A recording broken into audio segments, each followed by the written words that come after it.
Le 16 décembre 2017, des images de l'US Navy créent la sidération parmi la population américaine. Jusque-là classées secret défense, 3 vidéos d'objets volants non identifiés filmés par des F-18 sont révélées au public. Elles seront authentifiées par la Navy en novembre 2019. La première vidéo remonte à novembre 2004. Elle est filmée par une patrouille à proximité du porte-avions américain Nimitz. Sur ces images, un objet en forme de gélule effectue des manœuvres qui défient les lois de la physique. Ce sont les radars du navire de guerre USS Princeton qui confirment la présence de plusieurs objets ce jour-là. Une patrouille de F-18 est immédiatement envoyée sur place et filme l'un de ces objets volants non identifiés. Dans le jargon militaire et scientifique, on les appelle PAN, pour phénomènes aérospatiaux non identifiés. Dans le même temps, le très sérieux New York Times révèle l'existence d'un programme secret. Ce soir, CNN a appris que le Pentagone avait un programme de recherche secret sur les ovnis. Le programme s'appelait le Programme d'identification avancée des menaces aérospatiales, dirigé par l'officiel Luis Elizondo. Des dizaines de millions de dollars ont été alloués au programme par l'ancien leader de la majorité au Sénat, Harry Reid. À cette époque, j'étais le chef du Sénat et j'ai parlé au sénateur d'Hawaï, Daniel Inouye, et au sénateur de l'Alaska, Ted Stevens. Ils étaient tous deux représentants du comité des crédits. C'est lui qui détermine où les crédits pour la défense sont investis. Il contrôlait aussi ce qu'on appelle les fonds secrets, des lignes de budget noirs qui n'apparaissent nulle part. C'était secret, c'était classifié. Et je leur ai demandé de se rencontrer dans une chambre sécurisée du Capitole. Là, je leur ai exposé les faits, et je leur ai dit que je voulais qu'on dépense de l'argent pour essayer de comprendre de quoi il pouvait bien s'agir. Ces révélations sont reprises par tous les médias américains. La divulgation de l'existence d'un programme secret à 22 millions de dollars pour étudier les ovnis est prise très au sérieux. Alain Juillet est l'ancien directeur des renseignements des services secrets français, la DGSE.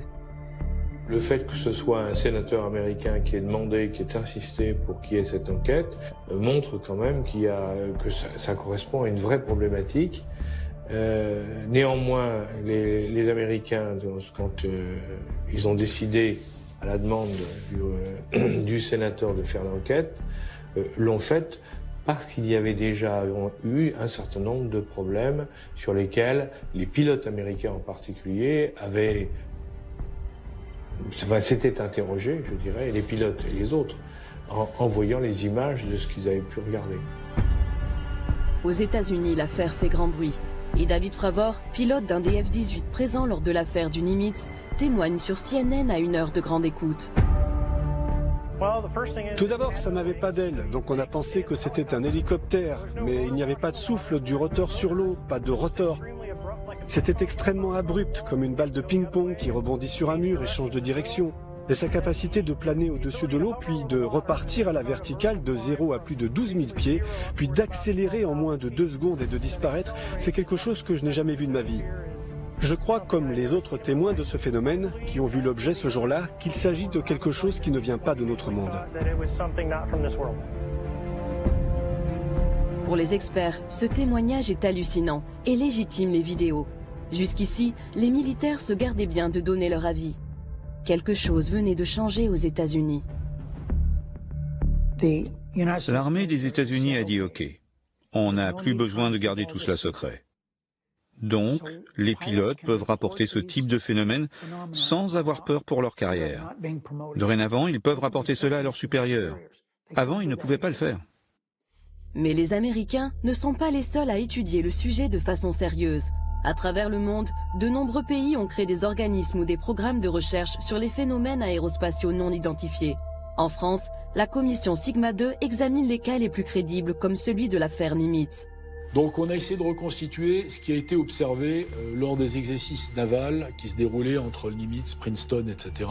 Du 10 au 13 novembre 2004, un certain nombre d'observations répétitives d'échos radars, 8 à 20, observés au-dessus des îles Catalina, sur une trajectoire sud, à 80 000 pieds et à peu près 100 nœuds. Donc 100 nœuds, c'est une vitesse qui est extrêmement basse pour un avion, et qui plus est à des altitudes de ce niveau.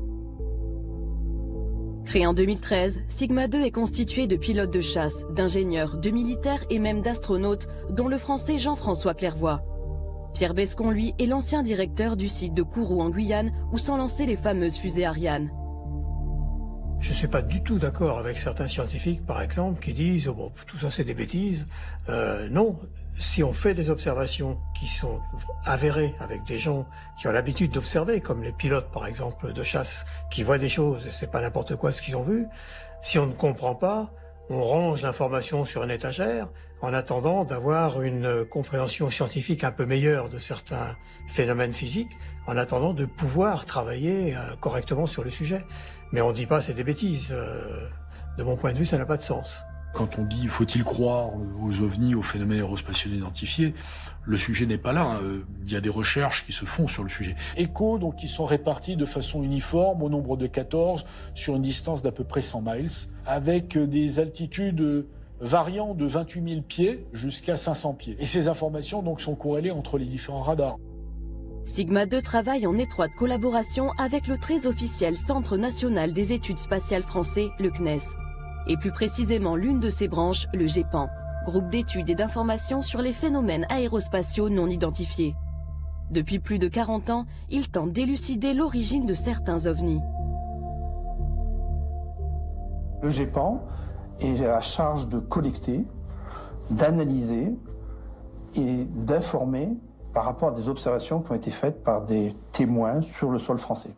Le GEPAN n'est pas un service d'alerte, n'est pas un service de recherche, n'est pas un service de surveillance de l'espace, mais bien un service d'analyse des témoignages à partir de témoignages humains, plus des photos qui accompagnent, des croquis et toute information que peut nous amener le témoin. Notre rôle au niveau technique, c'est de faire une analyse par rapport à des phénomènes connus. On cherche un rapprochement entre l'observation, qui est empreinte d'émotion, qui est empreinte d'étrangeté. Oh! Oh! Mais ne hurle pas comme ça! Oh! Oh maman! Mais c'est quoi? Pourquoi tu hurles? Mais c'est extraordinaire! Arrête de hurler comme ça, enfin! C'est des étoiles! Mais non, c'est pas des étoiles! On n'a jamais vu ça! Je vais dire après. Mais il faut surtout appeler, il faut appeler je sais pas quoi là. C'est le rôle donc du GEPAN, c'est d'arriver à identifier des phénomènes connus qui peuvent correspondre, ou probables, quand on n'est pas totalement sûr, quand on n'a pas la preuve, ou dans certains cas qu'on n'arrive pas à exploiter parce que les données ne sont pas assez complètes. Et sinon, avec des données complètes ou une étrangeté mais qu'on n'a pas expliquée, on reste sur des cas inexpliqués. C'est d'ailleurs l'un de ces événements en France, très proche des cas révélés par l'US Navy, qui est à l'origine de la création du GEPAN. Un ancien directeur du groupe, Jean-Jacques Velasco, qui fut en poste pendant 21 ans, aujourd'hui expert indépendant, se souvient d'ailleurs qu'une affaire non élucidée est à l'origine de la création de l'organisme.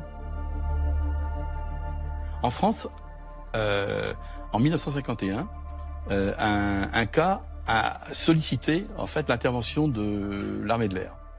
Des pilotes qui étaient en patrouille ont observé au-dessus de la région d'Orange un objet qui se déplaçait à une vitesse qui correspondait à la vitesse de l'avion. Quand ils ont voulu le rejoindre pour faire l'interception, l'objet en fait a calqué sa vitesse sur celle des avions et à un moment donné il a accéléré de façon considérable. À partir de ce moment-là, un rapport a été fait à l'état-major de l'armée de l'air, c'est remonté même jusqu'au ministre, et on a commencé à prendre en compte très au sérieux ces observations. Et là, des recommandations étaient faites pour créer en France un organisme qui permettait de collecter et d'analyser ces données. Et c'est ainsi que Claude Poher, qui était un ufologue, mais en même temps astronome, et qui travaillait au CNES, a été chargé de créer le GEPAN. Je trouve que c'est le courage du CNES, à une époque, d'avoir dit eh ben, on va répondre à cette interrogation-là, et donc on crée le GEPAN. Et ça, c'était très courageux, parce que précisément, c'est une approche qui est scientifique. Il y a des phénomènes observés qu'on ne comprend pas, eh ben, on va interroger les gens qui observent les choses et puis on va regarder si on peut étudier cette question-là, on va regarder si on peut répondre à cette préoccupation. Ça, c'est une démarche scientifique. Donc la première patrouille, en fait, est envoyée à peu près 60 miles du Nimitz. Il y a l'observation d'une trace d'écume au niveau de l'eau. L'un des F-18 donc va engager une manœuvre de descente rapide au contact de cette zone d'écume. Et donc l'objet décrit comme un grand tic-tac va changer de position et va grimper. Donc voilà, il y a une manœuvre qui pourrait sembler intelligente. Bon, suite des opérations, ce n'est que la 3e vague de F-18 qui, elle, est équipée de caméras infrarouges, qui va rallier le point, qui va en faire ces fameux enregistrements. Voilà. Et derrière les images, ce sont surtout les commentaires stupéfaits des pilotes de l'US Navy qui interpellent. My gosh. They're all going against the wind. The wind's 120 knots from the west. Look at that thing, dude.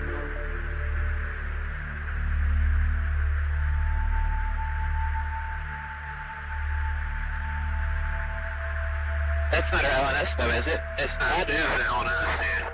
Well, if there's like another thing, it's rotating. Là, on est dans quelque chose, c'est indiscutable, si vous voulez. Il y a le pilote qui l'a vu, il y a les caméras qui ont filmé, il y a le tour de contrôle qui a identifié aussi, mais il y a plein de choses. Là, il y a un problème.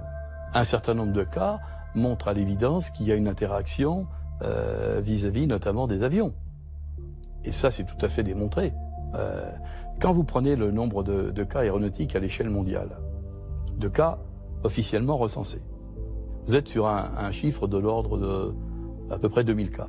Sur les 140 cas qui sont retenus, on a tout à fait les stéréotypes de ce qui est raconté depuis 1947, à savoir des objets qui ont des vitesses qui peuvent aller de 0 jusqu'à des vitesses de 10 000 et 20 000 km/h enregistrées par les radars, des accélérations absolument phénoménales, des trajectoires qui ne correspondent absolument pas à des trajectoires que pourraient faire des avions, à savoir tourner autour des avions, avoir des trajectoires avec à la verticale puis brutalement partir à l'horizontale. Parfois, ces objets non identifiés font preuve de comportements intelligents. Ils semblent tester les capacités des avions de chasse qui les poursuivent. En 1956, à une époque où aucune technologie n'est capable de dépasser 2000 km/h, des objets lumineux survolent à très haute vitesse la base militaire de Lake Nice en Angleterre. Les radars enregistrent des accélérations brutales jusqu'à 6000 km/h, puis des arrêts instantanés qu'aucun appareil terrestre n'est capable d'effectuer.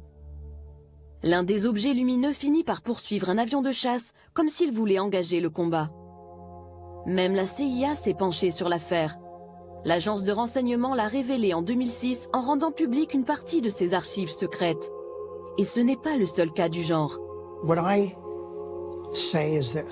Ce que je veux dire, c'est qu'on pensait que ces objets n'apparaissaient que dans les airs. Mais ce n'est pas vrai. Il y a eu des phénomènes inhabituels dans l'eau, sous la mer. Et pas une seule fois, mais plusieurs fois.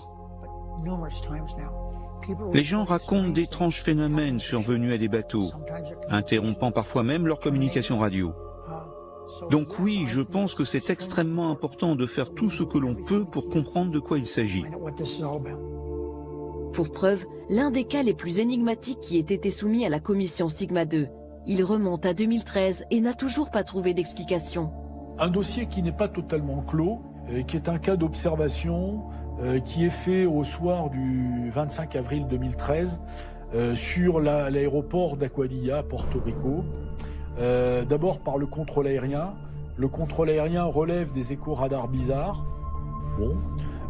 Et puis signalerait une lumière à un avion de patrouille maritime américain qui est équipé d'une caméra infrarouge visible qui va être utilisée donc dans cette affaire-là. On voit une tache fluctuante donc d'un objet qui se promène, on va dire au-dessus, je dirais, des abords de l'aéroport. Ce qui est plus extraordinaire par contre, c'est qu'après, cet objet semblerait survoler la mer et plonger dans l'eau sans effet de splash, disent les Américains, et laisser d'ailleurs une trace thermique dans l'eau, ce qui est bizarre, parce qu'en fait un objet immergé dans l'eau, l'eau est opaque aux infrarouges et donc va constituer normalement un écran qui efface toute trace. Il se trouve qu'il y a une trace résiduelle qu'on ne sait pas bien expliquer. Et enfin, pour terminer, cet objet semble ressortir de l'eau et se séparer en deux. Ce cas exceptionnel a été longuement étudié par un groupe d'experts américains qui s'est procuré les images peu de temps après leur tournage. Des images réalisées à partir d'un avion des services secrets intérieurs des États-Unis. Ce cas incroyable a fait l'objet d'un rapport de 160 pages, résultat de plusieurs mois d'enquête.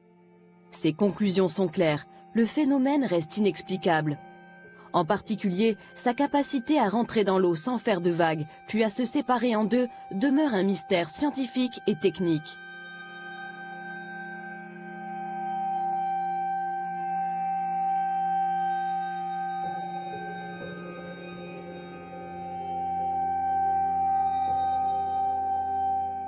Périodiquement, le ministère de l'Air, le Pentagone américain et les forces armées américaines s'intéressent aux objets non identifiés parce que régulièrement, il y a des alertes qui les font se poser des questions.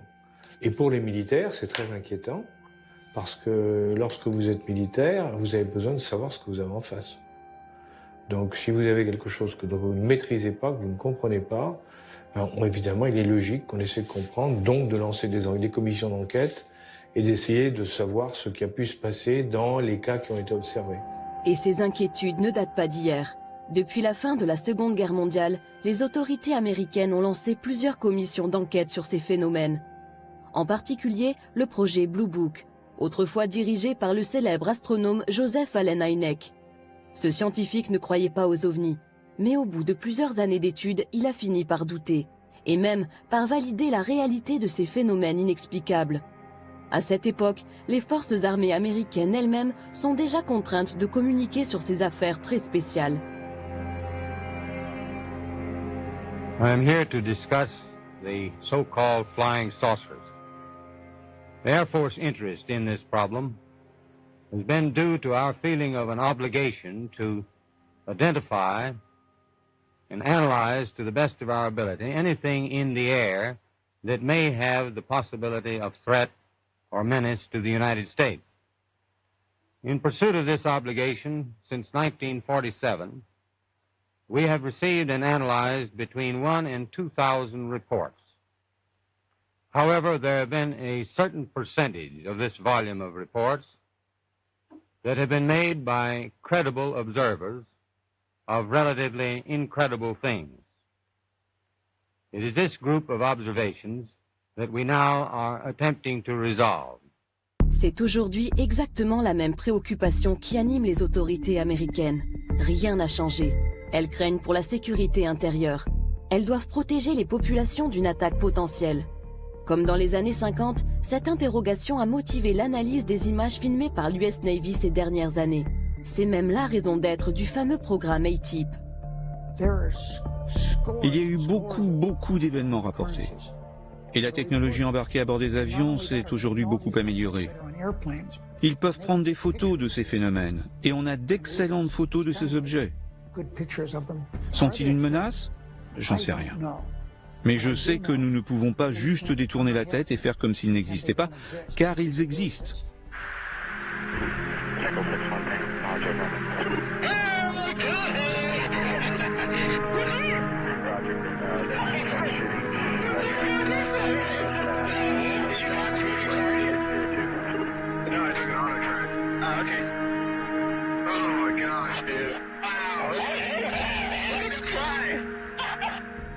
Après la Deuxième Guerre mondiale, beaucoup de gens ont pensé, les Américains pensaient que les Russes étaient derrière les objets volants non identifiés en disant eh bien, les Russes ont trouvé de nouvelles technologies et les utilisent pour nous espionner.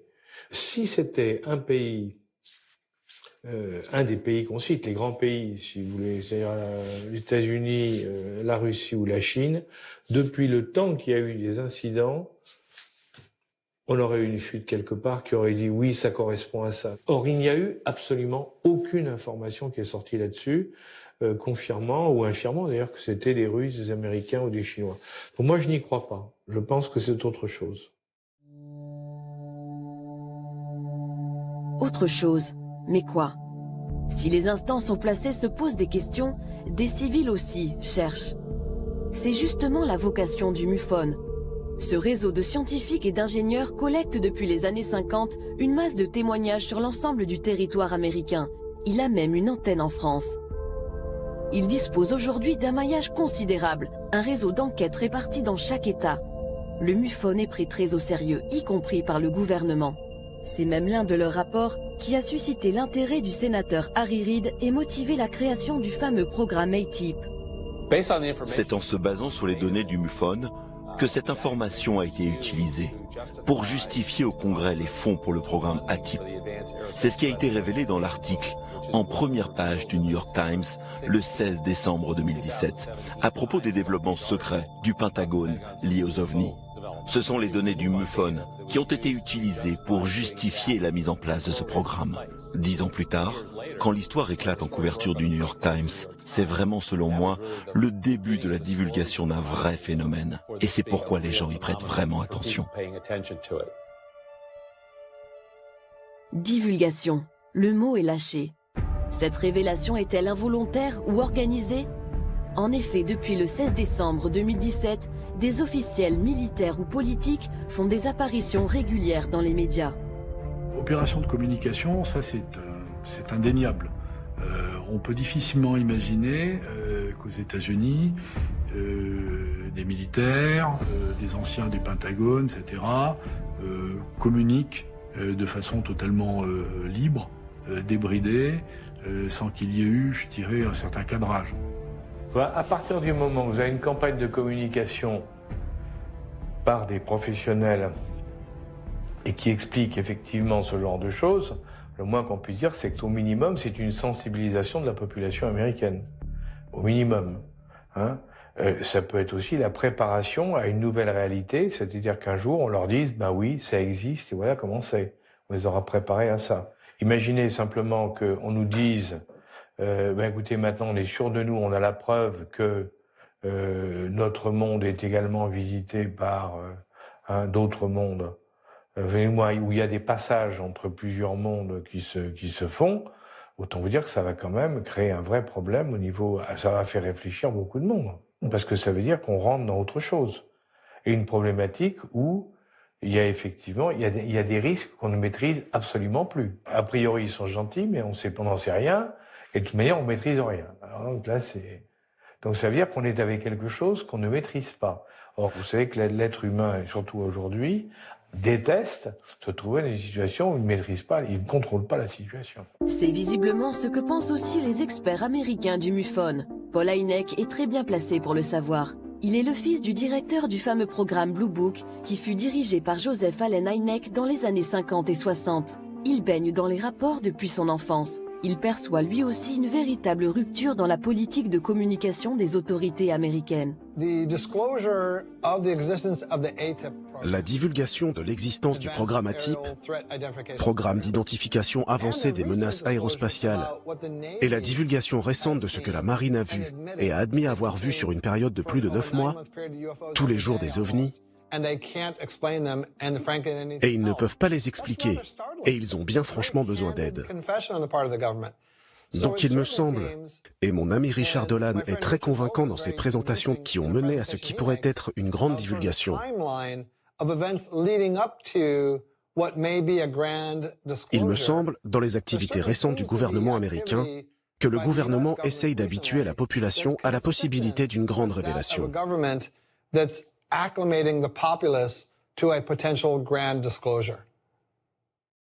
Paul Hynek et les autres membres du MUFON en sont convaincus. En 2018, ils ont même invité l'ancien directeur du programme ATIP, Luis Elizondo, qui est venu confirmer leur intuition. Je pense que la divulgation a déjà été faite. Je ne pense pas que cette révélation soit un événement, c'est un processus. Et ce processus a déjà commencé. Tout ça est vrai.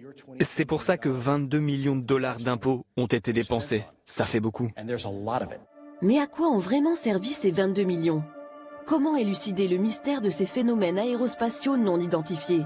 Quelles études précisément ont mené les Américains dans le cadre du programme ATIP? Ces travaux ont été essentiellement menés par Bigelow Aerospace, une société dirigée par Robert Bigelow, un homme d'affaires aux idées bien arrêtées qui est convaincu de l'existence de la vie extraterrestre. Je suis complètement convaincu, c'est simple. Croyez-vous que des ovnis sont venus sur Terre? Il y a une présence extraterrestre. Où exactement? C'est droit devant le nez des gens. Oh mon Dieu. Pourquoi le sénateur Reid a-t-il décidé de travailler avec Bigelow Aerospace? Un choix qui peut paraître surprenant et qui d'ailleurs lui fut reproché par certains. Il se justifie aujourd'hui. Je voulais dépenser cet argent et nous avions 22 millions de dollars. Mais on ne pouvait pas donner simplement l'argent directement à quelqu'un. Donc nous avons fait un appel d'offres auprès des sociétés intéressées. Bigelow a fait une proposition et l'armée américaine a trouvé qu'elle était la meilleure. C'est pourquoi il a eu le contrat. Il l'a eu pour plusieurs raisons. Tout d'abord, il était intéressé par ces objets depuis très longtemps. Et donc il a proposé des choses qu'aucun autre contractant ne pouvait proposer, ne serait-ce qu'en termes de bureaux et de technologie. Il a fait une excellente proposition et c'est pour cela qu'il a eu le contrat. Et je suis content que ce soit lui. Alors sur quel domaine la société Bigelow Aerospace a-t-elle travaillé?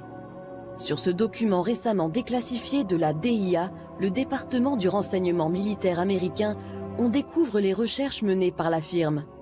Au total, 38 sujets d'études très complexes qui concernent des technologies futuristes et non maîtrisées aujourd'hui. Par exemple, l'antigravitation, la propulsion nucléaire dans le spatial, la recherche des trous de verre permettant de pénétrer des univers parallèles, l'énergie négative ou encore la magnéto-hydrodynamique. Ce n'est pas un hasard si ces recherches de pointe ont été menées par Bigelow Aerospace. En 1995, avant même de fonder sa firme, Robert Bigelow crée le National Institute for Discovery Science dans le but d'élucider de nombreux mystères scientifiques, dont les ovnis. Il y investit des millions de dollars de sa fortune personnelle. C'est simple, pour les spécialistes, Robert Bigelow est un héros national. Robert Bigelow a dépensé plus d'argent que n'importe qui dans le monde, de son argent privé, pour financer des recherches sur les ovnis. D'après moi, c'est un héros au sein de la communauté ufologique. C'est un homme intéressé par les étoiles. Il a fondé Bigelow Aerospace à Las Vegas, qui construit des habitats gonflables pour l'espace. Je suis heureux de savoir qu'il a du succès, qu'il travaille avec la NASA, avec le programme spatial. Je le remercie pour le temps passé ensemble. Cela nous mène dans la bonne direction en termes de divulgation et je suis très enthousiaste. Au fil des années, des personnalités sérieuses et incontestables ont travaillé auprès de Bigelow. Le docteur John B. Alexander, pilier du laboratoire de recherche militaire de Los Alamos, ou encore Edgar Mitchell, le 6e homme à avoir marché sur la Lune. Et après des années d'études, leur verdict laisse sans voix.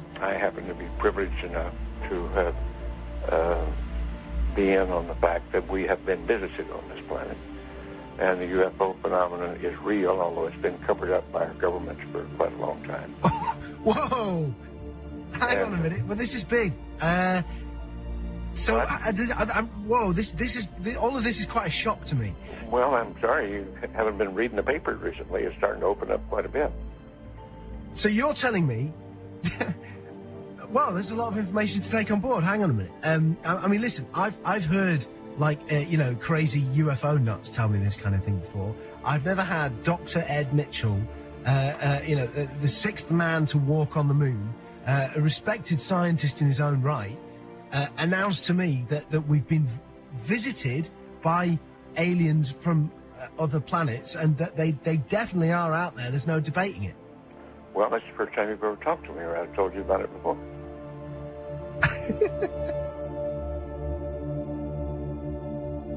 Ces observations d'OVNI n'ont pas seulement lieu aux États-Unis.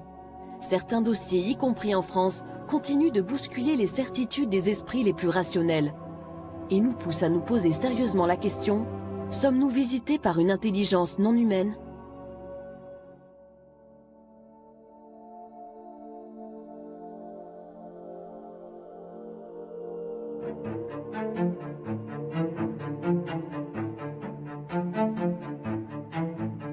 Parmi les cas qui ont été examinés au GEPAN, il y a le cas de Valençol. La rencontre rapprochée de Valençol est un cas extraordinaire, était un cas mondialement connu. L'histoire se passe le 1er juillet 1965. L'agriculteur Maurice Masse est dans son champ ce matin-là, vers 5h30. Il commence à travailler. Il aperçoit des gens qui sont dans son champ de lavande et il pense qu'ils sont venus avec une voiture, à l'époque c'était une Dauphine, je crois, qui sont en train de faire fouiller dans ces lavandes. Et en s'en rapprochant, il se rendra compte que c'est pas du tout une voiture, que c'est un objet assez étonnant, mais surtout, il y a 2 entités de petite taille qui sont à côté du vaisseau et qui semblent faire des prélèvements de lavande. Et là, à sa grande surprise, il constate qu'il a affaire à des petits êtres qui se retournent, et l'un d'entre eux va sortir de sa poche une espèce de tube qui va le paralyser. La paralysie du témoin, c'est quelque chose de tout à fait curieux. Puisqu'en fait, il avait toute sa conscience, mais il était paralysé sur le plan musculaire. Et le vaisseau va partir immédiatement. Alors il a dit, je ne pouvais plus bouger, je ne pouvais plus faire un mouvement, mais j'étais bien. J'étais bien, mais je ne pouvais plus ni avancer, ni reculer, j'entendais tout, je voyais tout, mais je ne pouvais plus bouger. Alors on peut imaginer peut-être qu'elles l'ont immobilisé comme on immobiliserait une bête sauvage, sans vouloir de faire de mal, si jamais elle se rapprochait un peu plus de nous. Il a dit, et ça, pour moi, c'est une phrase que j'oublierai jamais, dans leurs yeux, je lisais de la bonté. Dans leurs yeux, je lisais de la bonté. Et bien ça, pour moi, ça résume toute l'histoire. On n'invente pas quelque chose comme ça. Il rentre chez lui, et là, il va tomber dans un profond sommeil qui va durer plusieurs jours. Il dormait sans arrêt, il fallait que sa femme le réveille. Il fallait que son épouse dise « Maurice, réveille-toi, ça fait 10-12 heures que tu dors ». Alors ça ne s'invente pas non plus. Il ne pouvait plus garder une montre. Ou à l'avancer, ou à le reculer, ou... Voilà. Une montre, il ne pouvait plus s'en servir. Voilà. Ça ne lui servait plus parce que la montre n'était jamais à l'heure. Les gendarmes vont se rendre sur place, ils vont constater qu'il y a une trace au sol. Il y a une trace qui est tout à fait particulière et qui est étonnante. Cette trace, elle consiste en un cylindre qui est creusé dans le sol, avec 3 trous obliques qui partent au fond. C'est lisse, comme s'il y avait un outil qui avait donc forgé ce sol. Et puis des traces de plot qui visiblement est en appui sur le sol. Il y avait un trou, donc, et dans lequel j'ai envoyé ma main sur à peu près une hauteur de 50 cm et qu'on pouvait dire qu'il y avait comme s'il y avait des griffes qui s'étaient comme une arrimage. C'est bien ça, hein, dire bon là. Et là, tu vois ici, là, de ce côté, il y avait les amandiers là. Ouais. Et derrière les amandiers, je me souviens bien, il y avait une vigne. Ouais. Il y avait des amandiers à l'époque qui étaient plantés en rang d'oignon. Et selon la trajectoire d'envol de ce qu'on pouvait appeler l'engin, la partie gauche des amandiers était jaunie comme par une forte chaleur. Alors c'était surprenant parce que d'un côté de l'amandier c'était vert et de l'autre côté c'était jaune. Il faut savoir que pendant 10 ans, il n'a plus rien poussé. Il a replanté de la lavande, il a replanté du blé. Pendant 10 ans, sur ce petit morceau, c'est pas parce que c'était pas quelque chose d'immense, hein. Donc il n'a plus rien poussé. Ça lui est tombé dessus. Il n'aurait jamais rien dit à son meilleur ami.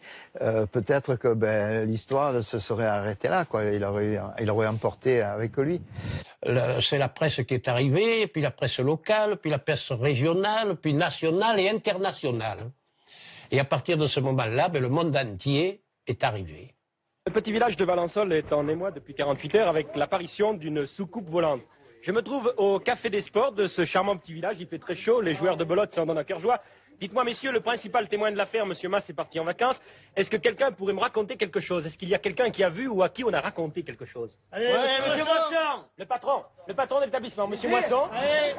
C'est aujourd'hui... M. Masson est aujourd'hui la vedette du village. Vous fûtes en quelque sorte le confesseur de M. Masse qui était dans son champ lorsqu'est apparue cette soucoupe volante. Alors racontez-nous. Ça, la matinée, Maurice Masse est venu, c'était un ami, et il m'a raconté qu'il avait vu un engin se poser dans son champ.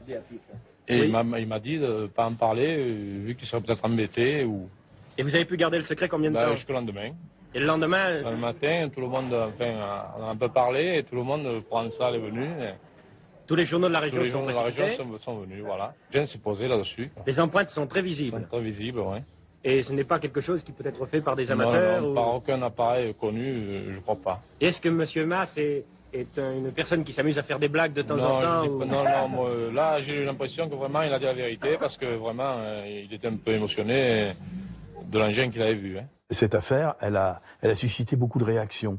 Il y a même par exemple le professeur Yves Rocard, qui était quand même académicien, et qui s'en est occupé. Il y a beaucoup de gens qui ont, à l'époque, qui ont parlé de cette enquête. Mais ce qui est intéressant, c'est que au GEPAN, on avait les 3 rapports de gendarmerie.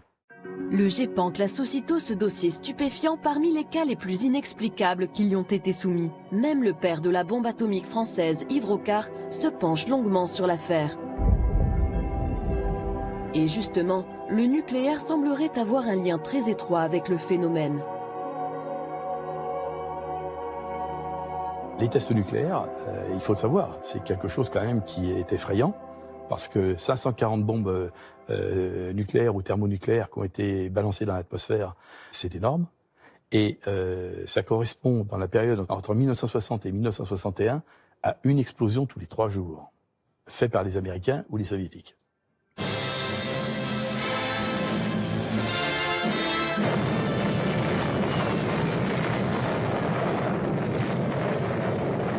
This is atomic energy. Dès 1949, il y a déjà des indices selon lesquels il se passait des choses tout à fait surprenantes en termes de localisation de ces phénomènes. Les sites stratégiques nucléaires en particulier étaient survolés. Lors de 2 commissions secrètes qui ensuite ont été divulguées au public, Edward Teller, donc, qui était le conseiller scientifique de la Maison-Blanche, participait, et il était père de la bombe atomique. Il expliquait qu'il y avait des survols des sites nucléaires, en particulier Oak Ridge, où on fabriquait plutonium, les bases de lancement, White Sands, Sandia, Roswell, où il y avait les bombardiers atomiques qui partaient, enfin bref, tout un ensemble d'éléments qui montraient qu'il y avait des survols. In True magazine, Commander Robert McLaughlin, a Navy guided missiles expert, told of flying saucers detected by radar over White Sands, New Mexico. Scientists were tracking a rocket, suddenly detected a saucer at 56 miles altitude. Over 100 feet in diameter, the disk was traveling at 1,800 miles per hour, rapidly outranged their instruments. But there had been time for precise, accurate measurements. Says McLaughlin, that saucer could not have been made on Earth. Par exemple, j'ai appris que plusieurs bases de missiles dans le Midwest, dans le Dakota, ont été mystérieusement désactivées. Parfois, les militaires sont même sortis dehors et en pleine nuit ont pu voir des objets dans le ciel. Dans certains cas, cela a même interrompu les communications sur la base. Et ça n'est pas arrivé une seule fois, mais plusieurs fois. L'un des cas les plus troublants se déroule en 1967 au-dessus de la base de Malmstrom dans le Montana. Nous avons retrouvé l'un des derniers témoins de ces événements. Comme les autres témoins, il a gardé le silence pendant 30 ans avant que l'affaire ne s'ébruite finalement. Le lieutenant Robert Salas était en charge du lancement des missiles nucléaires Polaris. Il y avait un établissement à 6 mètres sous terre. Le nom de mon commandant était Fred Mywold. On prenait chacun notre tour la garde, en restant en état d'alerte. Et à un moment, dans la soirée, je reçois un appel téléphonique du garde d'en haut. Il y avait 6 gardes là-haut. Il voyait d'étranges lumières dans le ciel, qui volaient très vite, qui s'arrêtaient à mi-vol, qui repartaient en arrière. Il n'entendait pas de son de moteur, c'était uniquement des lumières dans le ciel. Mais des lumières étranges, qu'il n'associait pas à des avions. Il criait dans le téléphone, balbutiant, me disant qu'il y avait une lumière rouge, orange, qui volait au-dessus de l'entrée principale. Et tous les gardes là-haut étaient prêts avec leurs armes. Et il m'a demandé ce qu'il devait faire. Bien sûr, j'étais sous le choc en écoutant ce qu'il me disait. Lui, il était clairement effrayé. Je lui ai dit de s'assurer que rien ne rentre dans la zone de défense et qu'il pouvait utiliser toute force nécessaire. Ensuite, il a raccroché. Il m'a dit qu'il devait raccrocher car l'un de ses gardes était blessé. Je suis allé réveiller mon commandant et alors que je lui ai expliqué les appels téléphoniques, nos missiles se sont éteints. On avait 10 missiles sous notre contrôle et les 10 missiles se sont éteints. On est passé en mode no-go. On ne pouvait plus les lancer, on ne pouvait plus les utiliser. Et c'est ce que nous avons rapporté au poste de commandement.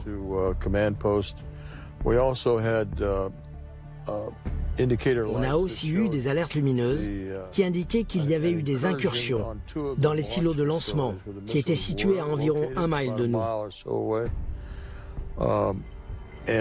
Donc j'ai envoyé des gardes là-bas pour vérifier la sécurité de ces installations et ils ont vu d'autres ovnis qui survolaient le site. Quand vous superposez les lancements, enfin les tests dans l'atmosphère, avec les cas d'OVNI, vous vous apercevez que vous avez une similitude au niveau des courbes, avec un décalage de 2 ans. C'est très curieux. Alors je ne peux pas l'expliquer, hein, simplement je constate que les 2 courbes ont la même forme et qu'elles correspondent en fait à chaque fois à des tests nucléaires. Certains vont même beaucoup plus loin et n'hésitent pas à parler officiellement d'extraterrestres en mission commandée. Paul Héllière a été pendant 3 ans le ministre de la Défense du Canada.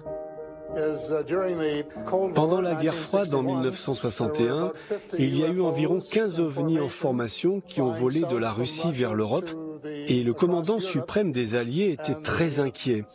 Et dans les 2 camps, on était prêt à déclencher l'arme nucléaire.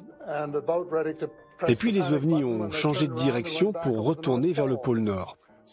Donc ils ont décidé de faire une enquête qui a duré 3 ans et ils ont découvert qu'au moins 4 espèces différentes d'extraterrestres ont visité la Terre depuis des milliers d'années.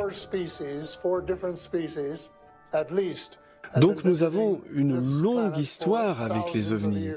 Et il y a eu une augmentation de leur activité depuis des dizaines d'années, depuis que nous avons inventé en fait la bombe atomique. Ils sont très inquiets sur le fait que nous pourrions l'utiliser à nouveau parce que l'ensemble du cosmos est connecté et cela ne nous affecte pas seulement nous, mais d'autres entités dans le cosmos. Et ils ont très peur qu'on puisse être suffisamment stupide pour utiliser à nouveau les armes nucléaires et ce serait très mauvais pour nous, mais pour eux également.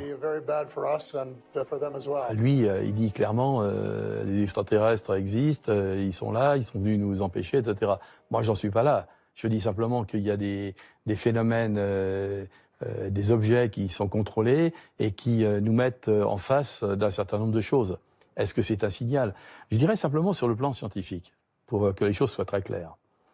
Nous, on est capable aujourd'hui, avec des satellites, de détecter des explosions de supernovas qui se trouvent à des dizaines d'années-lumière. Pourquoi une civilisation qui serait plus en avance que nous n'aurait pas la capacité de détecter des explosions nucléaires qui se produisent sur Terre? Parce que l'explosion nucléaire, elle est dans le spectre électromagnétique, elle comporte tous les éléments du spectre électromagnétique. Ça va dans tout le domaine du spectre des micro-ondes, en passant par les ultraviolets et les infrarouges. Donc par conséquent, ce signal qui est un signal artificiel, il peut être détecté de très loin. Et est-ce que ce serait en relation, effectivement, avec le fait qu'il y a eu énormément d'observations qui ont été faites au-dessus des sites nucléaires? La question demeure.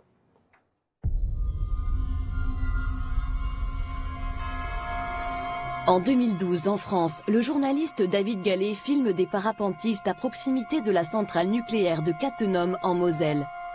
Il capte sur sa caméra un étrange objet lumineux pendant quelques secondes. Cet objet semblerait avoir été filmé le même jour en Suisse et en Allemagne.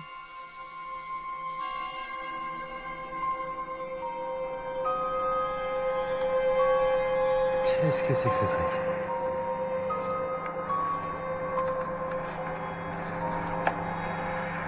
J'essaye de suivre le phénomène qui va parcourir l'intégralité de l'horizon je dirais en 20 secondes à peu de choses près. Donc qui va quand même relativement vite, 5-6 fois plus vite qu'un avion de ligne par exemple. Et puis je le suis tant bien que mal parce que ça va passer devant le soleil, c'est pas si simple que ça, parce que c'est une lumière qui passe devant le soleil, on voit plus rien, mais je le récupère. Et à la fin, le phénomène semble, en tout cas moi, ce que j'ai dans l'objectif, disparaître, s'évaporer. Et puis je suis avec quelqu'un qui est un ingénieur du son, qui est à côté de moi et qui me dit mais qu'est-ce que tu fais? Parce qu'il se demandait ce que je faisais avec la caméra, c'est-à-dire je ne suivais plus du tout le paramoteur, mais je balayais l'horizon avec la caméra et je lui dis je crois que j'ai filmé un ovni et puis on rigole quoi. Mais on rigole pas longtemps parce qu'après on va regarder les images sur le petit écran de contrôle de la caméra et puis surtout ensuite dans le montage.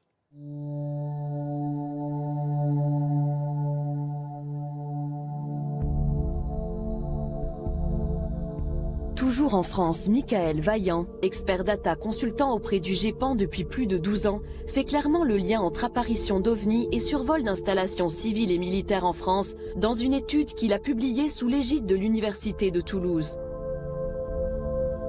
On a travaillé avec le laboratoire de mathématiques de Toulouse.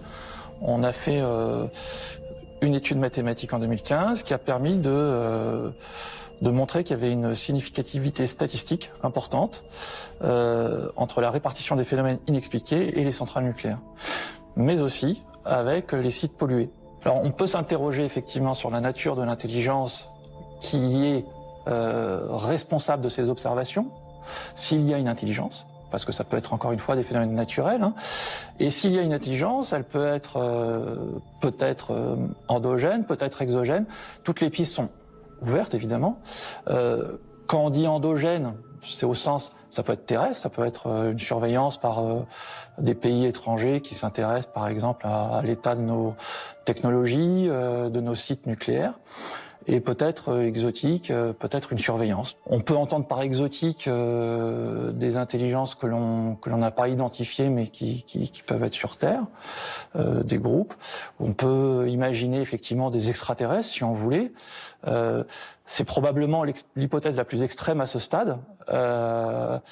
Et on peut s'interroger dans ce cas-là aussi, pourquoi il y aurait des intelligences extraterrestres qui viendraient observer comme ça des sites nucléaires ou des sites pollués. C'est assez, a priori, ce serait assez étrange et savoureux.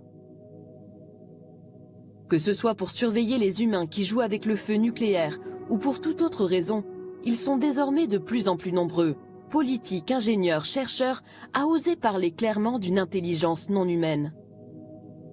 Je ne peux pas parler au nom du gouvernement, je n'en fais plus partie. Mais aujourd'hui, ma conviction personnelle, c'est qu'il y a de nombreuses preuves qui montrent que nous pourrions ne pas être seuls, quoi que cela veuille dire. Il y a beaucoup de nouveaux cas qui arrivent tous les mois. Il n'y a pas de doute à ce sujet. Les pilotes voient des choses, les marins voient des choses en mer, de nouveaux cas arrivent tout le temps.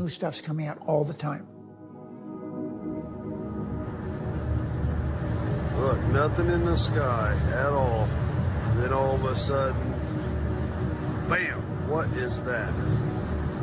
Anybody tell me what that is? We're in the middle of the ocean. On a ferry. Nothing around. Look. Nothing around. No land, no nothing. The reason we had so much secrecy. S'il y avait autant de secrets, c'est parce que les gens ne comprenaient pas ce qui se passait. Et plutôt que d'effrayer la population, ils l'ont juste ignoré, en espérant que cela disparaisse. Mais ça n'a pas disparu. Et aujourd'hui, l'armée est obligée de faire quelque chose parce que maintenant, il y a trop d'événements. Parce que les pilotes d'avion n'ont plus peur de dire ce qu'ils ont vu. Ceux qui le prennent le plus au sérieux aujourd'hui, ce sont les scientifiques, parce qu'ils disent qu'il y a quelque chose. D'où viennent-ils, hein, et comment fonctionnent-ils? C'est ça qui est intéressant. C'est pas imaginable autrement que par des technologies qui sont bien plus en avance que la nôtre. Donc on n'est pas en capacité de le faire. Ça veut dire que ça vient d'ailleurs. Et si ça vient d'ailleurs, ben, ça vient de l'espace obligatoirement. Une intelligence qui viendrait de l'espace. Ce qui faisait sourire la communauté scientifique pendant de longues années devient aujourd'hui un vrai sujet. Et pour cause, en 25 ans seulement, les astronomes ont découvert l'existence de 4000 exoplanètes, Des planètes pour certaines semblables à la Terre qui pourraient clairement abriter des formes de vie intelligentes. Et pourquoi pas une civilisation plus avancée que la nôtre.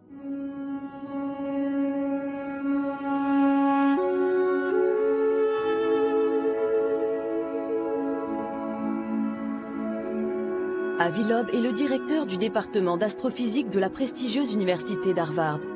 Il est aussi le patron de 2 instituts sur les mathématiques et les trous noirs qui rassemblent de nombreux physiciens, astronomes et mathématiciens.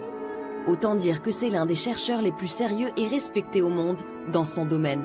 Or, avec ses équipes, il a étudié l'un des phénomènes les plus surprenants jamais observés dans l'espace proche, l'arrivée d'un objet interstellaire non identifié au comportement unique et sidérant. Son nom, Oumuamua, qui signifie en hawaïen le messager. Oumuamua a été découvert le 19 octobre 2017. C'est le premier objet que nous avons identifié près de la Terre et qui provient de l'extérieur du système solaire. Il était évident qu'il n'était pas tiré par le Soleil, parce qu'il allait trop rapidement près de la Terre. Au départ, les astronomes ont pensé que c'était un rocher, un astéroïde, peut-être une comète. Donc on ne l'a surveillé que pendant une semaine. Ensuite, nous avons compris qu'il avait d'étranges propriétés. Il tournait sur lui-même, par exemple, toutes les 8 heures. Sa luminosité était 10 fois plus forte. Cela veut dire que sa place dans le ciel change d'un facteur de 10. Tout ce que l'on voit, c'est la lumière réfléchie. L'objet est donc 10 fois plus long que large. C'est une forme bien plus extrême que beaucoup d'objets que nous avons vus dans le système solaire.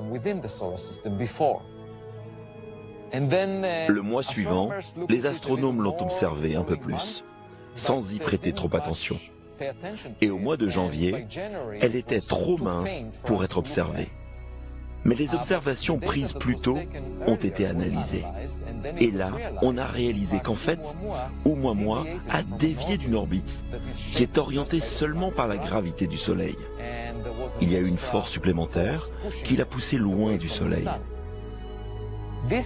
Cela aurait pu être le résultat d'un dégazage, comme on le voit avec les comètes, quand la glace à la surface de la comète s'évapore à cause de l'illumination de la lumière du Soleil. Mais dans le cas de Oumuamua, nous n'avions aucune preuve de l'existence d'une queue de comète. Il n'y avait pas de gaz autour de l'objet. Et il y avait très peu de limites. Et donc, c'est très déroutant. Qu'est-ce qui lui donne cette poussée supplémentaire? Dans un article scientifique que nous avons écrit, nous avons suggéré que peut-être cette poussée est donnée par la lumière du Soleil. Et pour que la lumière du Soleil puisse se réfléchir sur un objet et lui donner une poussée suffisante, l'objet doit être très fin, moins d'1 millimètre d'épaisseur, comme une voile sur un voilier qui serait poussée par le vent.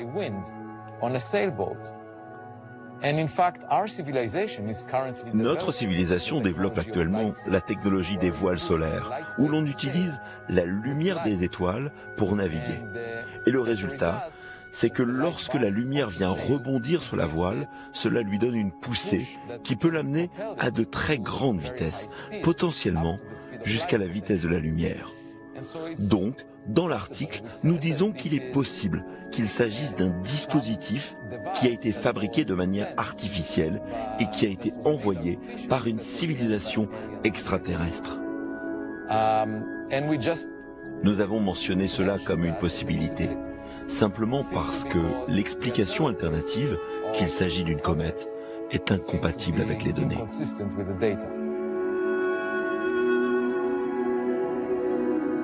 Si la voile solaire d'Avi Loeb reste une hypothèse très exotique mais probable, les technologies qui pourraient expliquer les performances inouïes de ces objets inspirent les scientifiques, les militaires et les firmes privées. Alors, y a-t-il derrière ces programmes de recherche une véritable course pour les technologies de demain?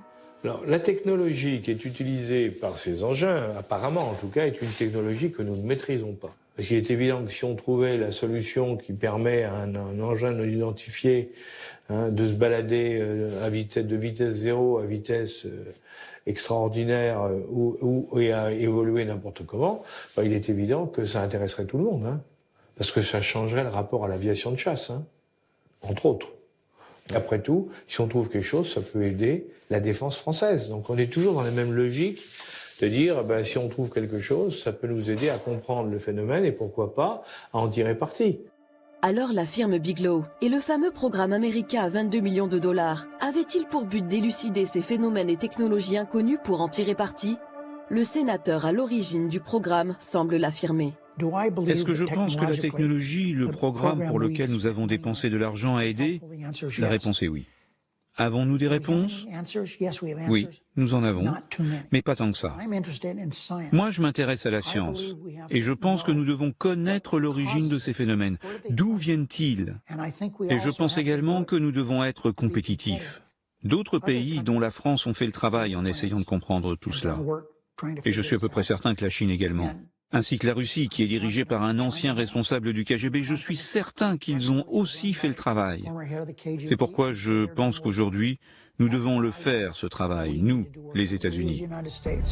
Dans cette compétition, les Américains semblent donc bien partis. Si l'on reprend la liste des sujets d'études de la firme Bigelow, on constate de nombreux programmes sur des thématiques non maîtrisées aujourd'hui, mais dont les applications seraient révolutionnaires. Parmi les sujets les plus sensibles, l'antigravité, ou la capacité de s'affranchir des lois de la physique et notamment de la pesanteur. Faire voler un objet sans résistance physique ou sans être attiré au sol. J'ai maintenant une quasi-certitude que dans tous les cas où on a vu quelque chose de bizarre qui a été parfaitement identifié, on a aussi bien vu qu'il y avait un phénomène, on est face à un engin qui ne tenait pas, qui ne fonctionnait pas avec la gravitation classique, on était dans l'antigravitation. Ça, je crois que c'est une quasi-certitude dans tous les cas de figure. Ces technologies futuristes nécessitent la conception de nouveaux matériaux. On les appelle métamatériaux. Récemment, une firme privée a signé un contrat de recherche et développement avec l'armée américaine sur ces technologies. En juin 2018, le docteur Al Puthoff, cofondateur de cette société et ancien participant du programme ATIP, fait à ce sujet des déclarations surprenantes.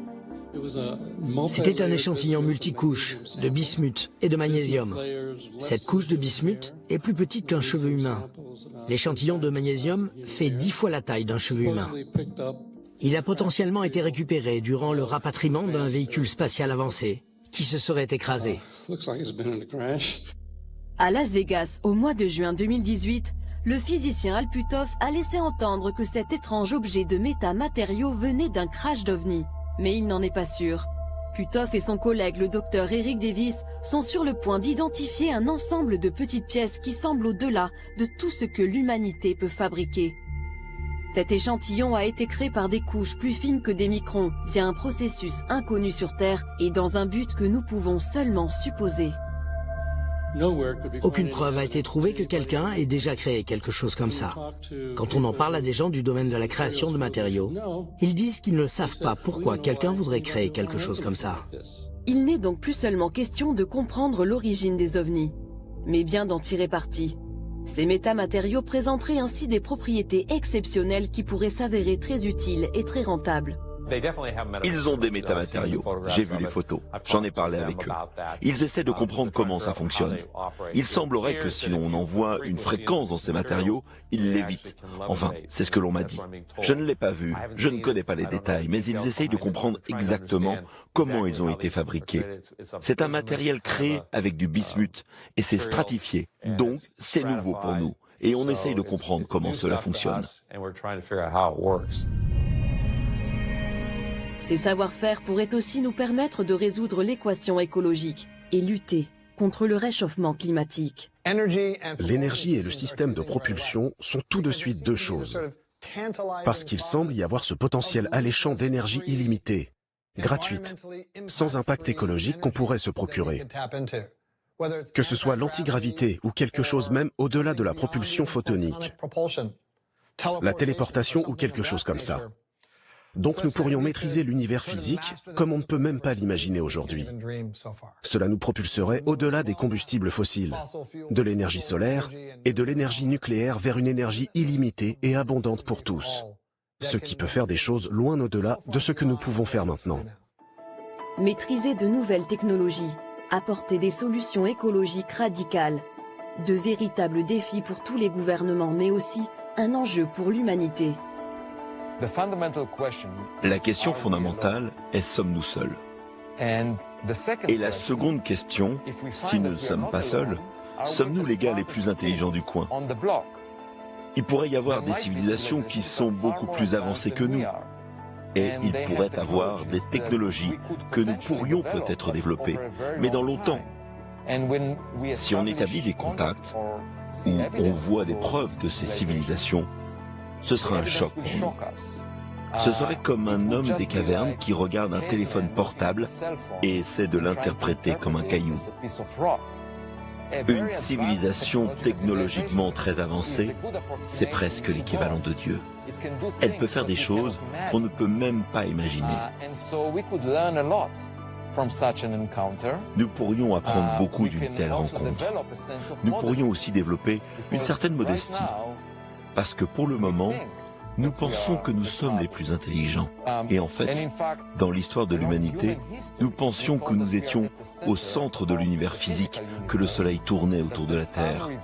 Et nous avons fini par réaliser que nous ne sommes pas le centre de l'univers physique. La Terre tourne autour du Soleil. Le Soleil tourne autour du centre de la Voie lactée. Et la Voie lactée se déplace d'une façon aléatoire dans l'univers qui est plein de galaxies similaires. Donc nous n'avons pas de statut spécial dans l'univers. Mais beaucoup de scientifiques préfèrent encore croire que nous sommes au centre de l'univers biologique, de l'univers vivant, que la vie est unique sur Terre et en particulier, la vie intelligente est unique sur Terre. Et je pense que la façon dont nous pouvons être plus modestes, c'est en rassemblant des preuves de ce qui se passe là-haut.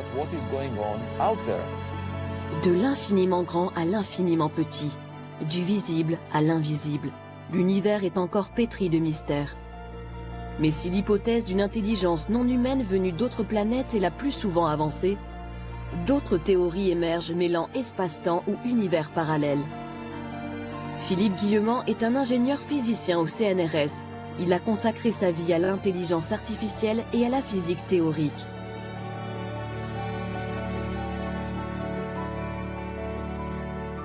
Je pense qu'on ne peut pas comprendre le phénomène OVNI si on ne remet pas en question totalement la nature de la réalité telle qu'on a l'habitude de le concevoir. Le temps, l'espace et la matière n'existent pas en réalité tels qu'on les perçoit.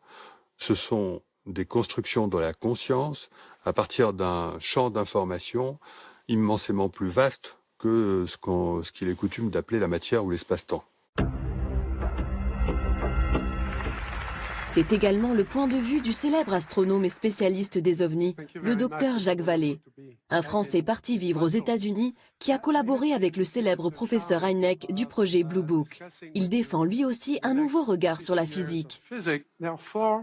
Désormais, pour les exigences de la nouvelle physique de 2061, nous devons d'abord reconnaître que l'univers est un sous-système d'une méta-réalité d'une structure d'information. Tout est une structure d'information et c'est simultané. Nous devrions reconnaître les dimensions comme un artefact culturel.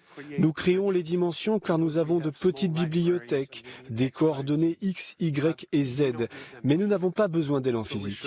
Donc nous devrions faire comme nous le sentons avec le concept de dimension dans la physique du futur. Le présent est plus que déterminé, comme le dit Philippe Guillemant. Il est déterminé depuis le passé et depuis le futur. Finalement, la conscience génère l'impression d'espace et de temps. C'est la conscience traversant ce flux d'informations et créant l'illusion de l'espace et du temps.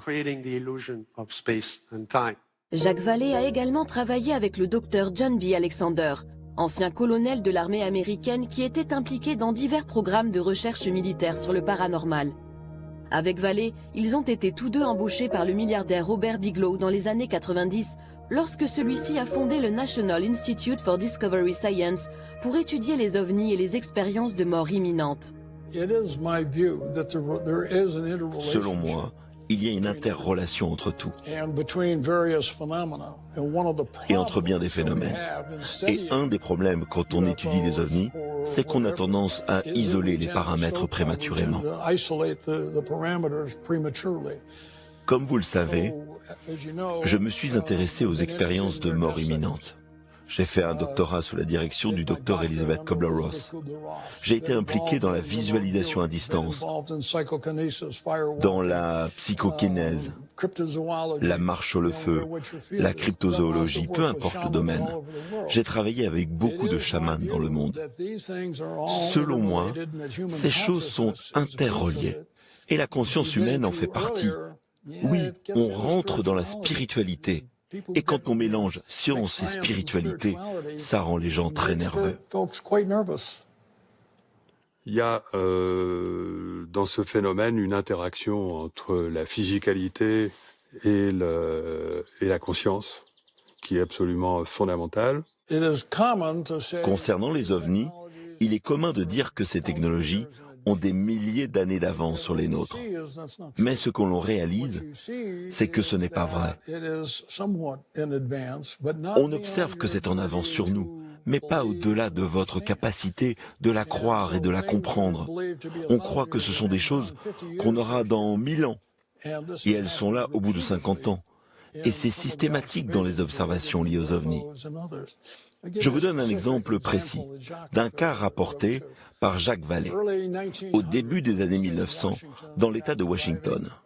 Un homme est au volant de sa voiture. Un ovni apparaît devant lui, et il le décrit plus tard et il dit « C'était de forme heptagonale et je pouvais voir chaque rivet. » À cette époque, c'était très avancé. Mais une cinquantaine d'années plus tard, on n'utiliserait jamais de rivet pour voyager dans l'espace. En fait, on a affaire à des engins qui sont capables de rentrer dans notre espace-temps en provenant de l'extérieur, en provenant, on va dire, des autres dimensions. Aujourd'hui, si le principe des univers multiples reste une théorie, elle fait partie des hypothèses pour expliquer la provenance des phénomènes aérospatiaux non identifiés. C'est d'ailleurs l'un des points de recherche du programme ATIP. Ma conviction personnelle, c'est, vous savez, ce sont des théories hermétistes et ésotériques, mais elles remontent à l'origine du monde. Hein. On les retrouve dans les civilisations anciennes, on les retrouve partout, et pas seulement pas en Europe, ou en Égypte ou ailleurs, mais partout on retrouve la même chose. C'est-à-dire que les gens vous disent il y a plusieurs mondes en définitive qui sont parallèles et qui sont juste l'un à côté l'un de l'autre.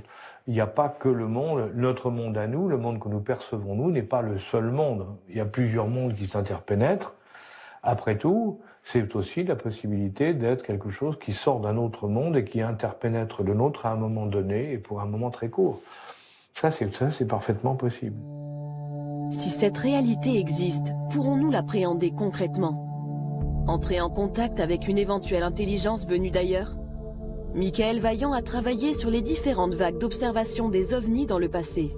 Ces vagues d'observation n'ont pas été très nombreuses dans l'histoire récente de l'homme. Hein. Elles ont commencé après la guerre.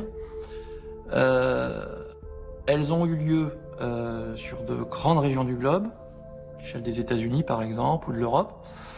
Pendant quelques jours, semaines, des centaines d'observateurs ont pu rapporter des observations de phénomènes inexpliqués, alors que d'ordinaire, on va avoir, par exemple à l'échelle de la France, un phénomène tous les 2 jours.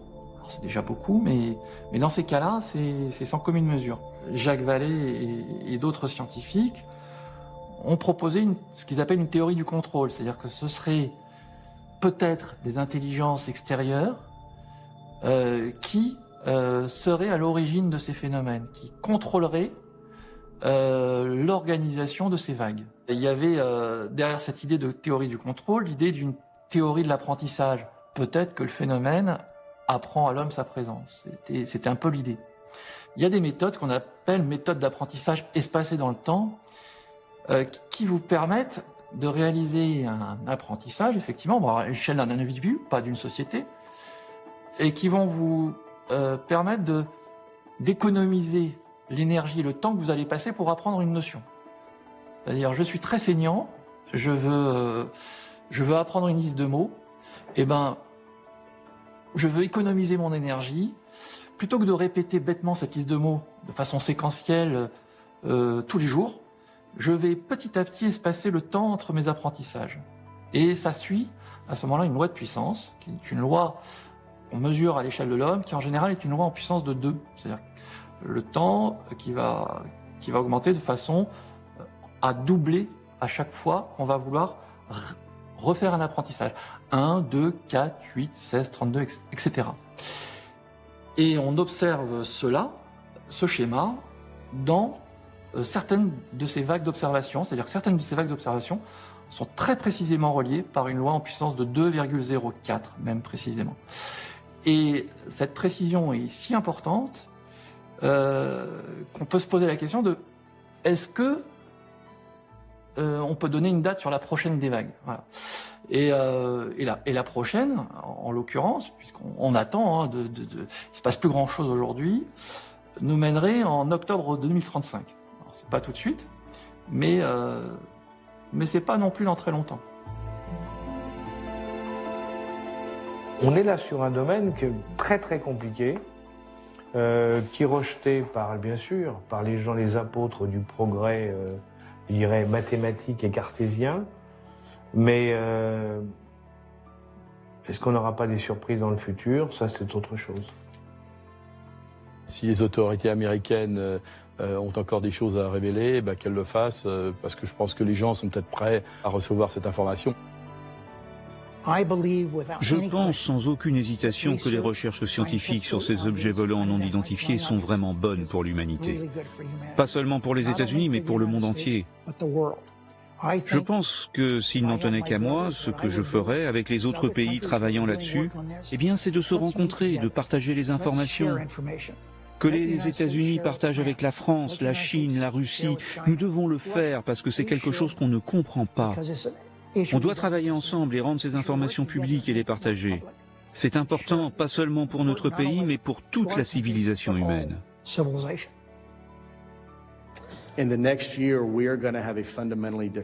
Dans l'année à venir, nous aurons une conversation fondamentalement différente de celle que nous avons aujourd'hui. Je pense qu'il y aura une plus grande adhésion du public pour tout ce qui a été divulgué récemment, et cela nous aidera à mieux comprendre ce que nous voyons. Il faut dire que ça apporterait des bouleversements au niveau de nos sociétés très importants. Ça remettrait en cause un certain nombre de choses sur le plan philosophique, sur le plan religieux, sur le plan même de la science. Peut-être qu'en 2035, les connaissances de l'homme sur le sujet étant stabilisées, on pourrait peut-être avoir un contact. Un contact, sachant qu'une idée qui a été avancée derrière ces vagues aussi, et derrière cet apprentissage, ce serait d'éviter ce qu'on appelle un ethnocide culturel, c'est-à-dire d'éviter que l'homme soit totalement pris au dépourvu et choqué par la découverte d'intelligence ou de phénomènes de nature extraterrestre. Je pense qu'à l'échelle de 10 ans, on aura, même très certainement avant, découvert la vie dans le système solaire, pas intelligente, mais au moins la vie. Et ça permet, ne serait-ce que ça, de poser les briques, en tout cas les fondations d'un édifice intellectuel qui permet de s'interroger plus loin. En tout cas pour le scientifique, qui permet d'oser penser qu'il y a peut-être, au-delà de la vie, une vie intelligente. Et donc ça fait progresser aussi les mentalités. Ces sujets vont devenir de plus en plus mainstream, c'est ça que ça veut dire. Il y a plus de planètes comme la Terre qui sont habitables dans le volume observable de l'univers qu'il n'y a de grains de sable sur toutes les plages de la Terre. Pour moi, il semble très raisonnable de chercher d'autres civilisations, pas forcément ici sur Terre, pas forcément dans le système solaire, mais bien plus loin que cela, et en faire un sujet central pour nos futures recherches. Parce que les conséquences au fait de trouver des preuves de la vie là-haut seraient phénoménales. Ça changerait la conception que nous avons de notre place dans l'univers. Ça nous apprendrait des choses sur des technologies avancées que nous n'avons jamais rêvé de développer. Cela peut aussi nous apporter une leçon sur comment se comporter en tant que civilisation. On se sentirait comme une équipe qui apprend d'une autre équipe qui a traversé un processus similaire à nous dans le passé. A dot is all. A dot is all. It is us, both in the past and in the future. A dot is nothing. It is you. Unseizable, a mere step. Bodies and electrons racing. A dot is a mere moment. The crossroads, hypothetical journeys, never to cease, to leave, to return, to hope and to rise, to start over, so soon, to doubt, however, invisible or immense, which however move the clock of our thoughts. On se trouve devant un phénomène qui contrôle la réalité du témoin. Donc le problème, c'est que le témoin nous raconte un truc auquel on ne peut pas croire parce qu'il faisait partie du phénomène à ce moment-là. C'est-à-dire le témoin vraiment rapproché. On se trouve un petit peu, si vous voulez, l'analogie qui me plaît beaucoup, c'est le cinéma. Si vous interrogez, vous voyez 100 personnes qui sortent d'un cinéma, vous leur demandez ce qu'ils ont vu Godzilla. Bon, ils sont tous d'accord sur l'existence de Godzilla. En fait, le Godzilla en question, c'était juste une projection sur un écran. La vraie technologie, elle était derrière eux, c'était le projecteur. Moi, je veux rencontrer le projectionniste.